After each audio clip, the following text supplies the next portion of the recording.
நாளை வருவான் நாயகன் என்றே நல்லோர்கள் சொன்னாரடி. நாயகன் காணும் சோலை வழியில் என்னோடு வந்தானடி. ஆடைகள் திருத்தி மாலைகள் கொடுத்து வாசலில் வருவேனடி. ஆடைகள் திருத்தி மாலைகள் கொடுத்து வாசலில் வருவேனடி.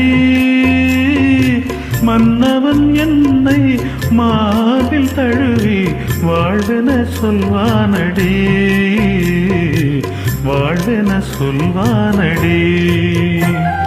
செந்தூர் முருகன் கோவிலிலே ஒரு செய்தியை நான் கேட்டேன். சேவல் கூறும் காலை நேரம் பாடலை நான்